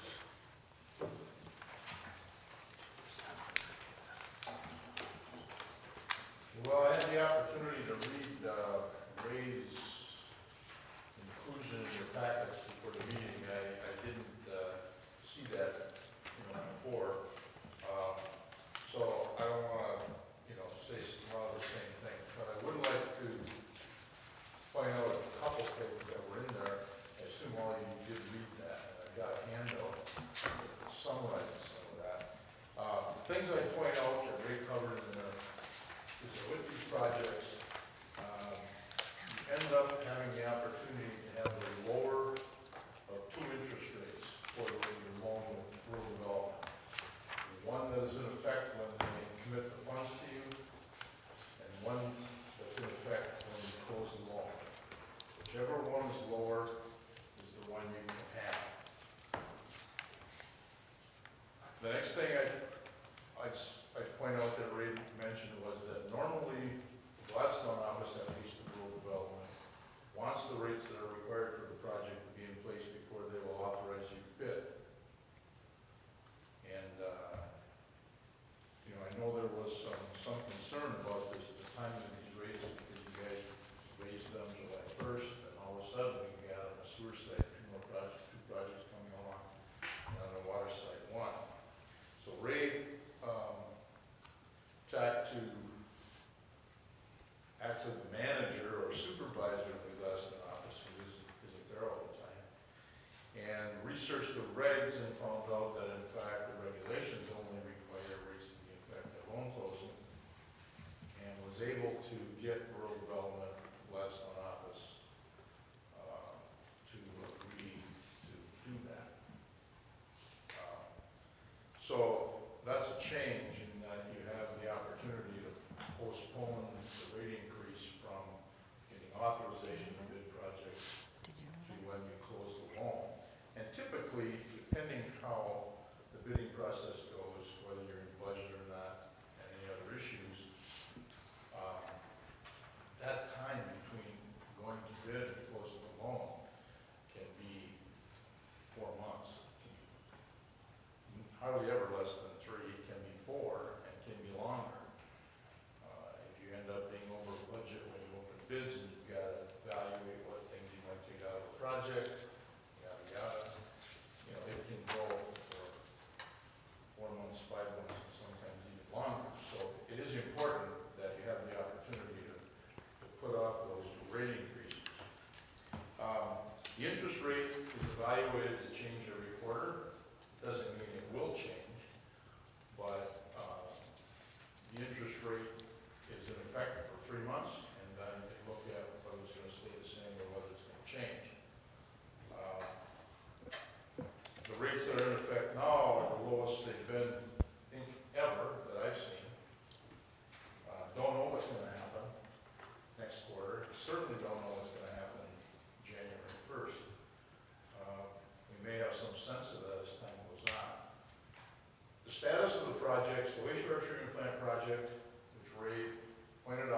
and that's a budget situation that's done on road development forms, et cetera, and we've been, Mary and I and her have been round and around the last several weeks. Revision number 2 was submitted last Thursday, but I didn't see it till today, she was gone.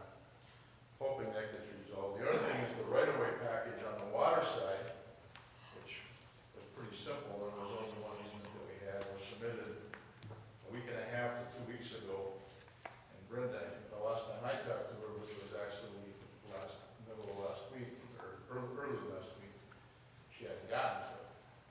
Now, that's the package that gets sent into, and Ray referred to this, to the Office of General Counsel, which we had been told was going to be turned, and we're going to take 3 months or more to turn around, and when it got submitted for wastewater treatment plant, it got turned around in 2 weeks.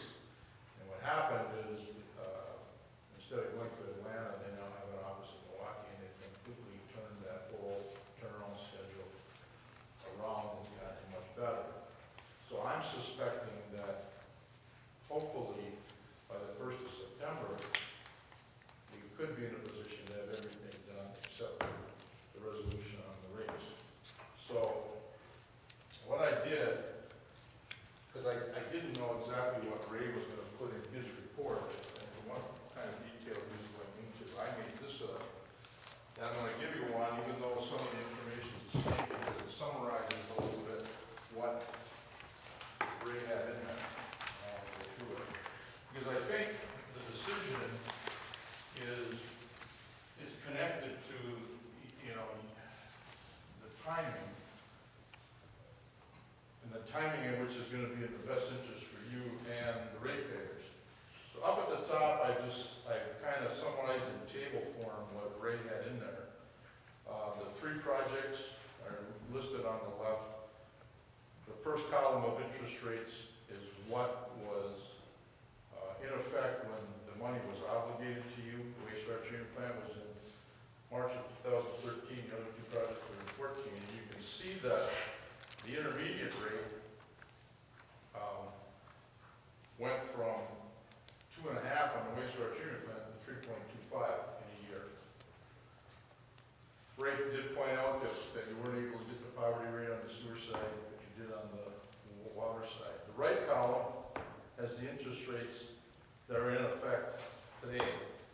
You can see the intermediate is the same because the 2 sewer projects both have that rate. Down below, I said if we close before September 30th, well, that's going to be impossible. What I really should have said is if we can use the rates that are in effect to September 30th. What we did is we wanted to calculate what kind of savings that would be and how that would trickle down to the ratepayers. So on the 2 sewer projects, and I think Ray had this number in there, $20,500, yearly savings in the principal and interest payment due to the reduction in the interest rate.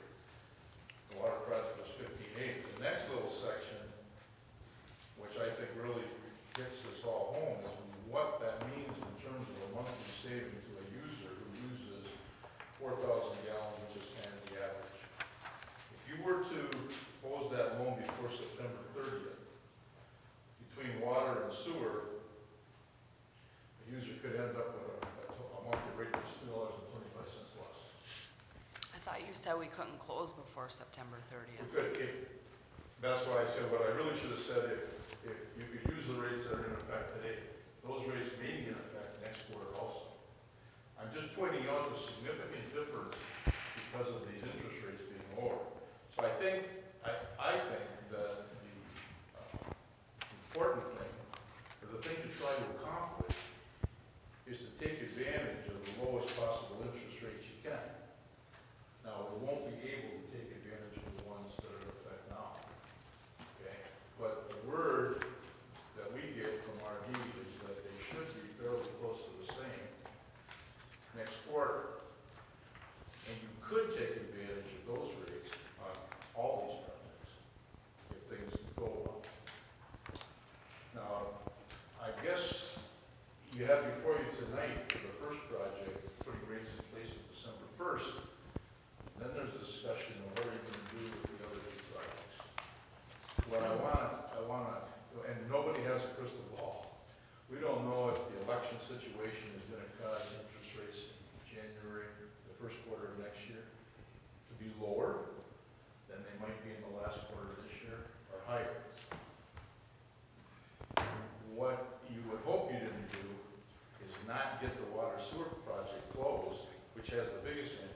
if you look at this, you'll see the wastewater treatment plant, if you use the rates today, is only down by 0.25%.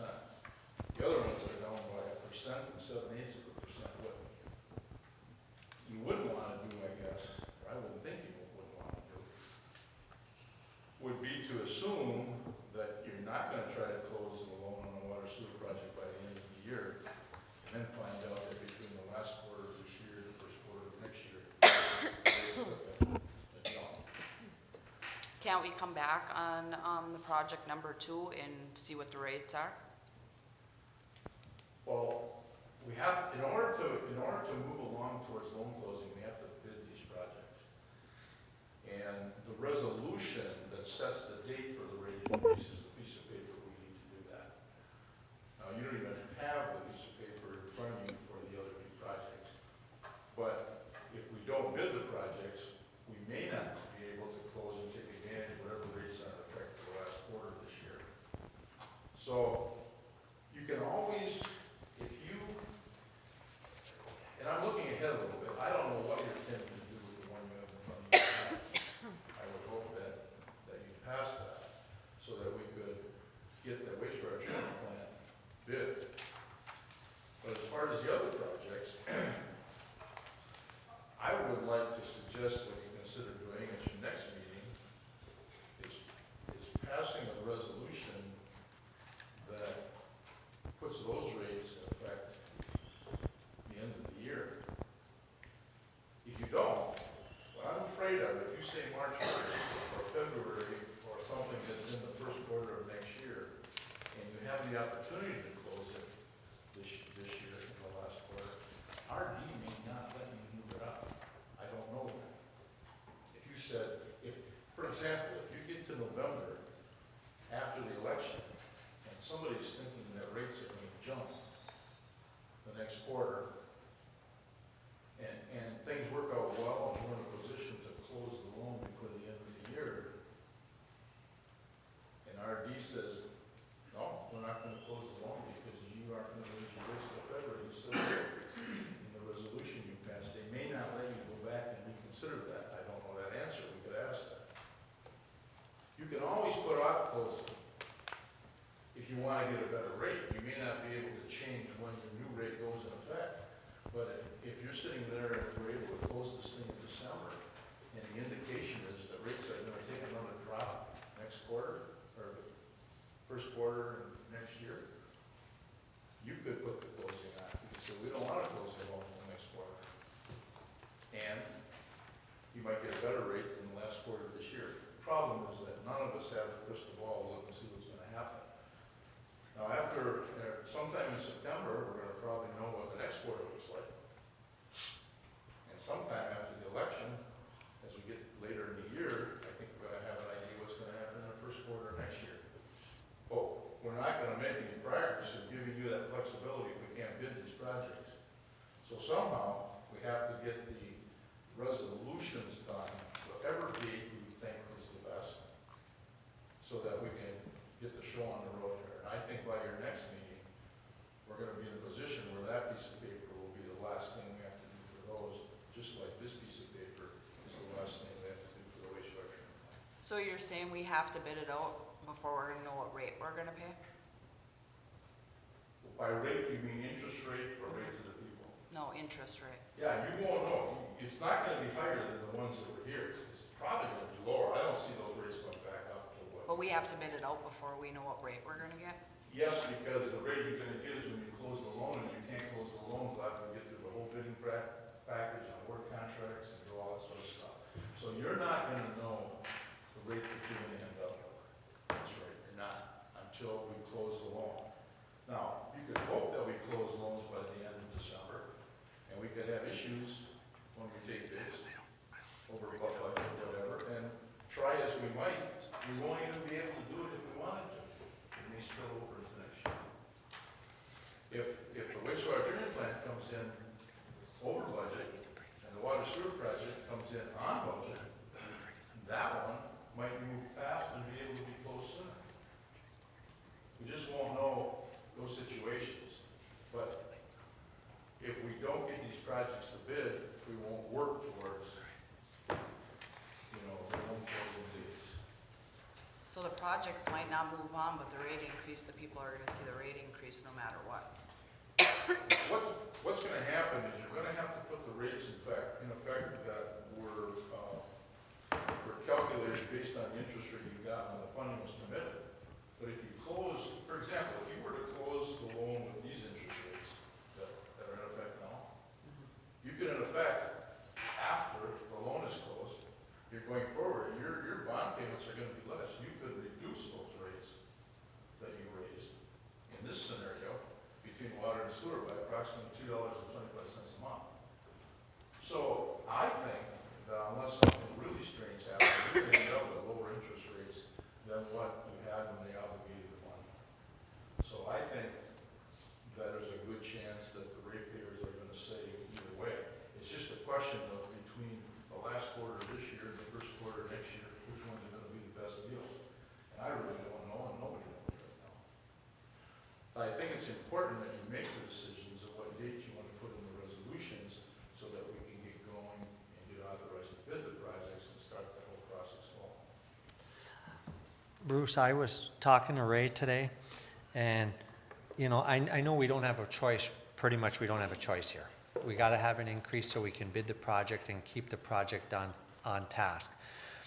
Can we sit down once we get everything locked in and give an incentive, like a kickback to the ratepayers like we got on the electric side? We still have that rate in place, but we're giving them a kickback, so it's not actually costing me as much on paper. It's not actually costing them as much because they're getting a kickback, but we have to have those rates at a certain rate I don't know whether until we a get. kickback is the same as reducing the rate. Here's the deal. Well, it's not reducing the, it's initially, it's reducing the rate in the end, but your rate is still listed, and like we have on the electric side, where you get a kickback for your usage. You could do anything you want. Here's what's So gonna I mean, you know, you're not gonna, you're initially raising them so we can get everything and keep everything going, and then kick it back, and it's not as painful. Once you close the loan, you're on to construction. Then what happens is you have to just make your principal and interest payments RD. And you're gonna have to send them their audit. At that point, that's what they're mostly concerned about. So whether you reduce the rate or do a kickback or do whatever you want, you just have to take in enough money to pay all the bills. So yeah, I guess if the city could do that, I guess you could do that. But I mean, we have to have the rate increase to get through this project. Yes, you have to. We have to, we don't have a choice. But I think, I just want to make and clarify something that, you know, from what Mark and I were talking about is that, you know, when this resolution doesn't have the actual increase until our estimated closing. So that's why we put in December, and we also put for the second project, March. One of the reasons we did that in here is because your request, if you don't bid or have the contractors in now on the road parts of the project, they won't be able to come in January because there'll be snow all over the road. So we actually want to try and get them out on the road now so they can see what they're having. But if bond closings happened in December, then come January 1st, before the ratepayers even see what we have on paper, that can be adjusted because it'll be after bond closing when we actually know what rate we have. So in reality, the way that the way that the billing works is they're always a month behind when they see the actual rate come through. I don't even know if they'll even see the original, you know, rate that we have on there. Just the one? One resolution, and it has both of them on the same resolution. Oh. It's in, yeah, it's in the packet. It was the last page. I didn't look at the whole package. Okay. I thought you were just doing a resolution tonight for the wastewater treatment plant. No, I had them both because I said March, because I wanted to get the other project going, because you had talked about getting the contractor out there on the road today. If you put March in there, and all of a sudden you think there's an advantage to closing before the end of the year, because you get the sense that rates are gonna go up in the first quarter of 17. You ain't gonna make it. Are you gonna be able to do it? Or do you care? The rates, I don't know. What if the stuck with those when you could have had lower ones in the last quarter of this year. I'm not saying that's gonna happen. I'm just saying, something like that could happen. I think it's kind of opposite what you're saying. You know, we put March, I mean, if you said December and you get to December and it looks like they're not, and you say, well, let's push that off to March, they're just not gonna let you close. But You're gonna have to raise the rates, and you can't, here's my point, is that there's a possibility that the water sewer project could close before December 31st. Okay? There is a possibility, if things go well in bidding, that we could be in a position to close that loan before December 31st. The crystal ball question is it gonna be better for you and the ratepayers to do that, or is it gonna be better to close in the first quarter of next year? You don't know that. We might get a sense of that as the year gets to an end after the election. But once you sign the paperwork, why couldn't you do a kickback? Your rates are still showing that you're charging That's not what those we're talking rates. about. We're talking about the interest rate that you end up with. We're not talking Well, about a kickback or reduction. We're talking about the interest rate you end up with. The lower interest rate that you end up with, the better it's gonna be for the ratepayers. don't you typically know what that interest rate is that month before? Like in December, you'll find out what, Right, here's my concern. If you put March 1st on paper, you may be stuck with the Yeah, interest I- rates I in the first understand what quarter you're of saying. next year. That's my concern. Well, you did say that's the lowest it's ever been. Now, No, I but don't know my, what next quarter's gonna be. this is what I don't understand about this. Here, we qualified for the intermediates in sewer, oh wait, no, here. The third quarter rate is currently 2.25 for the intermediate rate and 1.625 for the poverty, yet we didn't get the poverty level for both of them. Why couldn't we get the You couldn't get the poverty level on the sewer side yeah, why? because the way the laws are written, it's very difficult for the sewer guys, the DEQ sewer side, to tell you and RD that you have actually violated the law. Okay? It's much easier. For example, if you don't have, I'm just gonna pick something. You don't have auxiliary power, and one of the requirements is you have auxiliary power. On the water side, there is actually, DEQ can actually refer to compliances to a law that puts you out of compliance with an actual, more of a law than a policy. And that's one of the requirements RD has, is that you have to do that. That's one of the checklists that you have to do to get the poverty rate. It makes it very difficult for a sewer project to get the poverty rate because of that, because the sewer guys, they have their policies about you should have auxiliary power, but there's nothing written in a law that, in a way that that RD will accept it as well. So sewer projects always have a hard time. If you have a real contamination problem on the sewer side, like when you had the CSO plant, okay, if it was that where you were overflowing raw sewage into the creek, if that was happening, that would be strong enough where the sewer people could probably present a strong enough case that you might get the poverty rate. There are communities that do get the poverty rate on a sewer project, but it's much harder to get it. And in this case, and I can't remember specifically what the issue was that got you the poverty rate on the water, but DEQ was able to write a much stronger tied to legalities letter. we had a firm capacity, they had a firm capacity concern at the well site, and when they wrote the letter, that was when Multicolor was here. Since Multicolor left, they probably wouldn't write the letter today, based on the pumping and capacity. But that firm capacity But issue, that gave us the poverty rate because of that firm firm capacity. capacity issue was a violation of a more serious law, if you will, than you have on the sewer side. That's what got you the poverty rate. And Ray says it, today you may not get it because you couldn't even do that. But there was nothing on the sewer side that was bad enough, if you will, for you to get the poverty rate, so you got the intermediate rate. What I was getting at before, Bruce, would be not holding the project up, approving the rate increase, And once the paperwork was signed, we were locking into the interest rate as of right now, because you said that was the best rate before the end of the year. No, you're not locking into an interest rate now. You're locking into whatever rate is in effect when you close the loan. That's the key, when you Closing the loan. close the loan. When is, so you're talking closing the loan like December Well. I or think- March, you said, right? Well, I think if things go well and we can get to bid, I think that there's a possibility we could be in a position to close the loan before the end of the year. Certainly not guaranteeing it. I won't know until we get bids in. Are we over budget? How much time is it gonna take to analyze that? There's a lot of things that go into getting to closing the loan. We have to award contracts, RD's gotta concur, we gotta sign contracts, we gotta get bonds and insurances, rural development's gotta sign the contracts, and then, when everything's done, they've gotta schedule the local attorney, the bond attorney, me, the city, whatever, to be at one place at one time to close the loan. And that doesn't happen in a week.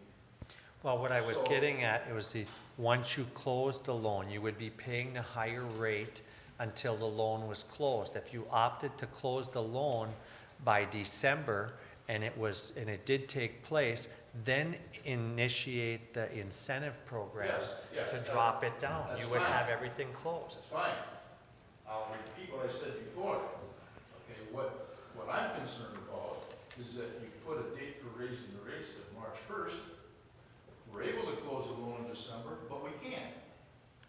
Because RD won't let you, because you're not gonna implement your rate for March 1st. Well, what I was saying would be implement the rates before that, so you have the rates in place. You're December paying, 1, right, you're December paying the 15th. higher rate for maybe a couple months. Right. And then once everything's Right. closed off in December, you may have to pay the higher rate for a couple months. And then once that higher rate and everything's closed off, then slide the incentive program in there To do that, the and date. drop the for- rates back down. To do that, to raise the rates on the Project 2 sewer and the water, you have to have that date be before December 31st. And the way I understand you were looking at, you were gonna make it March 1st. So if you did it like I was saying, would that work? Yes, if you put the rate for the second sewer Right away. project and the water project before the end of December, yes, we can do exactly what you're saying. And then bring in the reduction, the kickback Whenever- after, Whenever we close. after. We might not After be able to closing. close either project by the end of December. I don't want you to think I'm telling you that's a guarantee. It's gonna depend on what happens, but the sooner we bid, the sooner we're gonna work our way towards loan closing, no matter what happens. And we've been working on this project for how many years? Well, you got the funding for the wastewater treatment plant in March of 13, and you got the funding on the other two in March of 14. But we couldn't get bids out? Is that what the holdup was? Yeah, we couldn't get authorized to take bids, and if you remember all the easements and the legal packet stuff, that's what held most of that up. And technically, Bruce, in December, we couldn't have this rate because it'll change come October 1st, right? It could change October 1st, the last quarter. The rates that you see here, That's right now, yeah, no. and it could change The only way October you're gonna 1st. get those exact rates is if they don't change them October 1st, and they stay exactly the same. Who knows? Maybe they're gonna go down, maybe they're gonna go up a quarter. We don't know. But we don't have a choice. We can't hold up the project. We're gonna have to approve something like this and look at the kickbacks after. The interest rate is where we're kind of, no crystal ball, so I mean, we're gonna have to approve this, right? Yes, and you know, and I think if we get into December, even if we're ready to close, and the word on the street is that rates are gonna drop more in the next quarter, of the first quarter of next year, put off most closing. Don't do it before December 31st. It's easier to push it Do it in back. February. It's easier to push it back than make it go ahead. Pass this resolution and not put a date on it, and put on when No, it's they already required a And date. that's one of the problems. You I know, tried to get just loan closing on it, and they What I required a had date. hoped to do, what we had hoped to do, was have the resolution say the rates will be in effect by loan closing. And they wouldn't do that. They wanted a date. So the date's got to be. You're suggesting December Well, you know, 30th, what the heck, you know. Like 31st? Mark said, you're talking a couple months. Do the first on all of them, do one on the first and one on the 15th. I mean, that isn't gonna You matter. put first on, we can push it back as we go. We can push it back until we absolutely. And then once we start that, we can start developing a kickback program. So right after we close, yes, then we can get everything in order to kick back right after the first of the year if that's already closed off. In the end, it's not gonna make much difference. But you're suggesting we pass a resolution tonight to put it in effect, all the rates in effect for December 1st, or Well, if you wanna sometime. move one to the 20th or the 15th, I don't care, that doesn't matter. And it doesn't matter, it isn't gonna matter in reality at all. What's the difference, 5 days? That doesn't even make any sense. The first was the date that they gave me. And as we go along, you know, the important part is for us to get authorized to go to bid. Once we do that, if we push it off into later December, as long as it's in place before the closing. You know, if we came back and said, look, we're gonna push this off by 2-3 weeks, whatever, you know, that's here, that's at this table. For them, it's just to get us authorized to go and start bidding the projects. How much money do we already have invested in this project approximately, would you think? Well, approximately, on the sewer side, probably about 800,000, and on the water side, probably about 250,000, So close to $1 million. pretty much. Yeah, I think it's, with the wastewater treatment plant, everything else is probably. Maybe But, you know, you're looking at, 750. you're looking at a, you A lot know, of money. $10 to $11 million project. And once we get through this project, we should be good at the waste plant for a long time. Yeah. Well, it's been Well, we haven't almost done it 50 since- years since they did anything. They haven't done besides anything. Band-Aids, Nothing since 67. 67, yeah.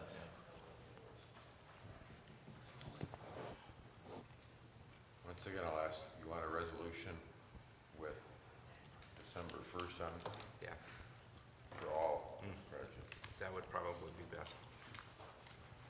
Would somebody like to make that motion? Yeah, go ahead. Is there any other questions about any of this? Okay, we can talk, once we get the authorization of bid, we get some stuff set, we can have a discussion about the bidding process at the end, and why some more towards that. All right, thanks. Is there a motion? I'll make the motion, we approve the water and sewer rates, the USDA RD sewer project Phase 1 rate approval by December 1st. Yeah, just, but, you know, resolution 2016. Resolution 2006. What's not on here? No, I didn't. Oh, resolution 2016-16 be approved. Support. Mr. Menegini? Yes. Mr. Pop? Yes. Mrs. Brew? I'm voting no because of the increase coming all at one time. I think it's gonna be hard on the taxpayers to come up with that. I realize this project has to move on, and I would know that we got a lot of money invested in it, but it's a big chunk for the I shouldn't say taxpayers, the utility bill payers to take on at one time. So no. Okay. Mr. Babalani? Yes. Dr. Hayes? Yes.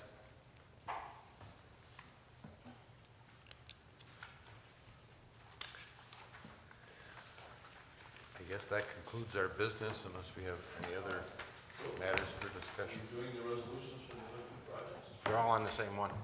Well, they are all the same one, because I heard Mark's motion say project one. That's on the Phase resolution. Phase 1.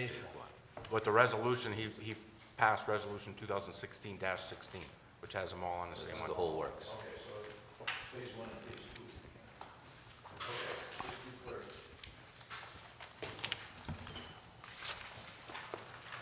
I guess I would like to see Mr. Anderson and possibly Grant start looking at what we're going to do for some sort of a kickback, throw some ideas out there and see what we can come up with so we're ready once this project is squared away. Because I'm with Candy, I think we need to keep the rates as low as we possibly can, but we cannot hold this project up. Mark, as Ray pointed out, with us billing a month behind, you know, if we close that in December, if the rates change December 1st, that doesn't hit the bills to the ones that go out in January.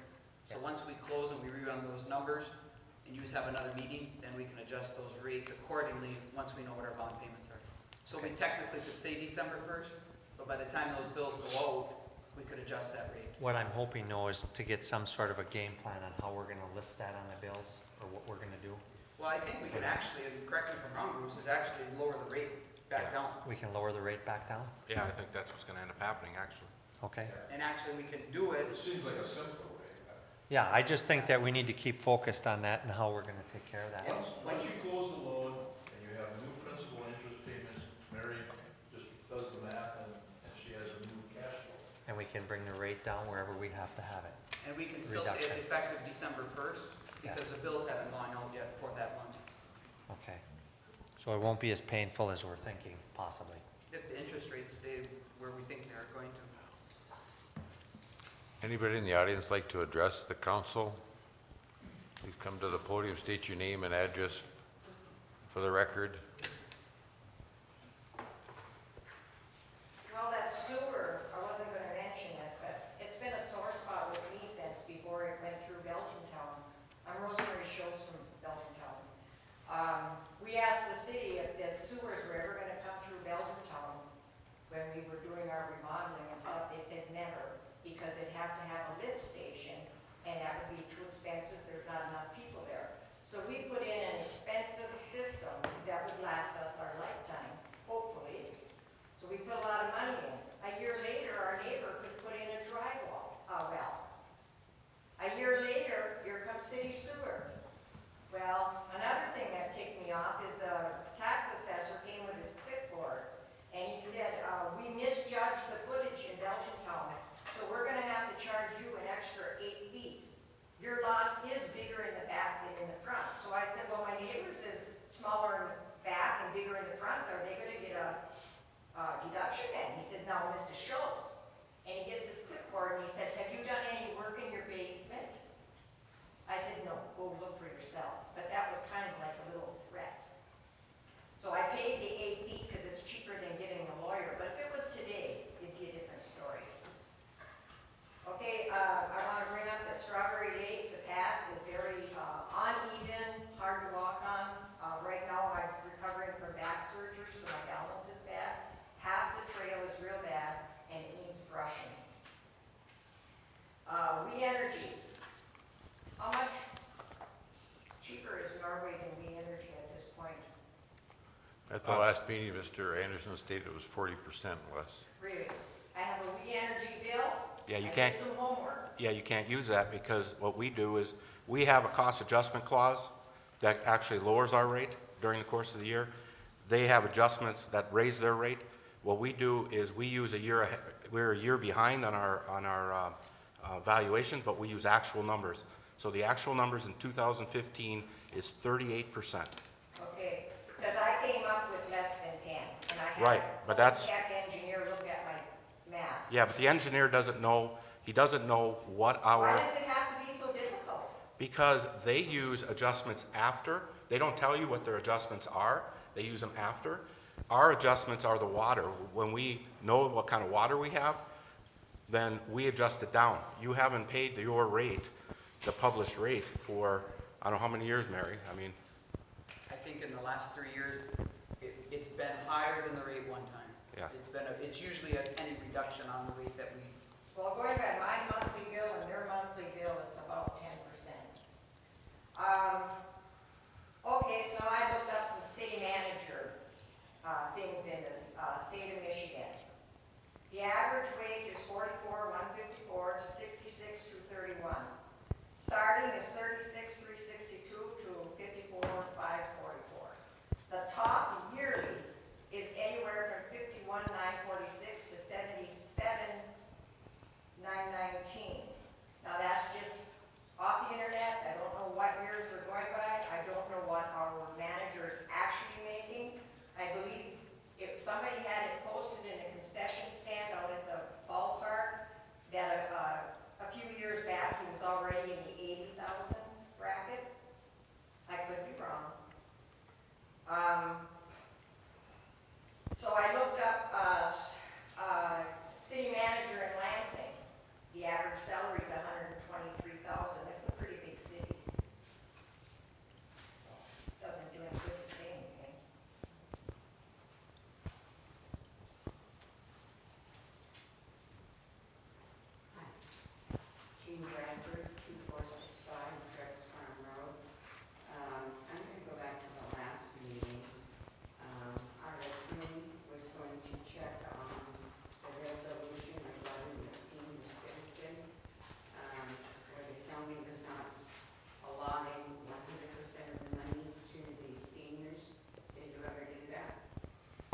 think the motion was withdrawn and they didn't want to pursue it any further, so I didn't pursue it and the council didn't ask me to pursue it any further. At this point, I think that was going to be re-looked at again down the road.